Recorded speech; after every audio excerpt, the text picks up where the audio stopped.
CPM മുകേഷിന് ഒരു അപ്രഖ്യാപിത വിലക്ക് ഏർപ്പെടുത്തിയിട്ടുണ്ട്. സംരക്ഷിക്കാവുന്നതിൻ്റെ മാക്സിമം സംരക്ഷിക്കാൻ ശ്രമിച്ചെങ്കിലും SITയുടെ കുറ്റപത്രം സമർപ്പിച്ചു. ഇതിൽ മുകേഷ് കുറ്റക്കാരനാണ് എന്നുള്ള രീതിയിൽ തന്നെയാണ് ഈ കുറ്റപത്രം കോടതി സമർപ്പിച്ചിട്ടുള്ളത്. അതോടുകൂടി CPMൻ്റെ ന്യായീകരണങ്ങളെല്ലാം തീർന്നു. ഇനിയും മുകേഷിനെ താങ്ങിക്കഴിഞ്ഞാൽ വലിയ പണി കിട്ടുമെന്നുള്ള കാര്യത്തിൽ യാതൊരു സംശയവും CPMനില്ല. പക്ഷേ ഒരു കാര്യം എന്ന് പറയുന്നത്, കൊല്ലത്താണ് സംസ്ഥാന സമ്മേളനം ഇപ്പോൾ നടക്കുന്നത്. അപ്പോൾ അത് മുകേഷിൻ്റെ സ്വന്തം മണ്ഡലമാണ്.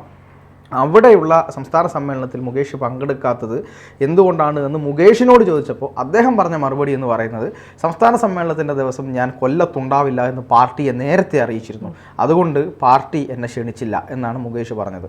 ഇതൊക്കെ വിശ്വസിക്കാൻ മാത്രം കേരളത്തിലെ ആളുകൾ മണ്ടന്മാരാണ് എന്നാണ് ഇവരൊക്കെ കരുതുന്നതെങ്കിൽ അത് തെറ്റാണ്. കാരണം CPMൻ്റെ അണികൾ ഒരുപക്ഷെ അത് വിശ്വസിച്ചേക്കും. ഫ്ലെക്സിൽ പോലും കാണാനില്ല എന്നുള്ളതാണ്. അതെ, ഫ്ലെക്സിൽ പോലും വെച്ചിട്ടില്ല. കാരണം ഫ്ലെക്സിൽ പോലും വെച്ചാൽ ഇനി ഒരു പക്ഷേ കൊല്ലത്ത് ഒരു CPMൻ്റെ സ്ഥാനാർത്ഥിയെ നിർത്തിയാൽ പോലും അവിടെ വിജയിക്കുമോ എന്ന് CPMന് സംശയമുണ്ട്.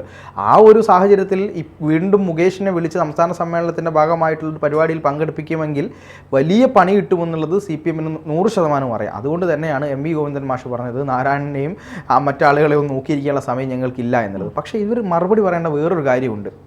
ഈ നാരായണനെയും ഗോവിന്ദനെയും ഒന്നും നോക്കിയിരിക്കാൻ സമയമില്ല എന്ന് പറയുന്ന CPM എന്ത് നോക്കിയിട്ടാണ് മുകേഷിനെ രണ്ടാമതും അവിടെ മത്സരിപ്പിച്ചത് എന്നൊരു ചോദ്യവും, ലോക്സഭാ തെരഞ്ഞെടുപ്പിൽ ഇതേ മുകേഷിനെ തന്നെ MLA ആയിരിക്കുന്ന സമയത്ത് ലോക്സഭാ സ്ഥാനാർത്ഥിയായി മത്സരിപ്പിച്ചു എന്നുള്ളതും ചെയ്തത് CPM തന്നെയാണ്. ഈ സമയത്ത് CPMൻ്റെ സംസ്ഥാന സർക്കാരിൻ്റെ കയ്യിൽ ഈ പറയുന്ന ഹേമ കമ്മിറ്റി റിപ്പോർട്ടും അതുപോലെ തന്നെ അതിൻ്റെ ഭാഗമായിട്ടുള്ള ഇൻ്റലിജൻസ് റിപ്പോർട്ടും ഒക്കെ കയ്യിലുള്ള ഒരു സർക്കാരാണ് ഇത് ചെയ്തത്. ഇത് കൃത്യമായിട്ട് പറയുകയാണെങ്കിൽ ജനങ്ങളുടെ കണ്ണിൽ പൊടിയിടാനുള്ള ഒരു ഇരട്ടത്താപ്പ് നയം മാത്രമാണ് CPMൻ്റെ ഭാഗത്തുനിന്നുണ്ടാകുന്നത്. അതുകൊണ്ട് മാത്രമാണ് ഇപ്പം ഗോവിന്ദ മാഷ് ഇങ്ങനെ ഓരോ കാര്യങ്ങളൊക്കെ പറഞ്ഞ് ഒഴിഞ്ഞു മാറുന്നത്.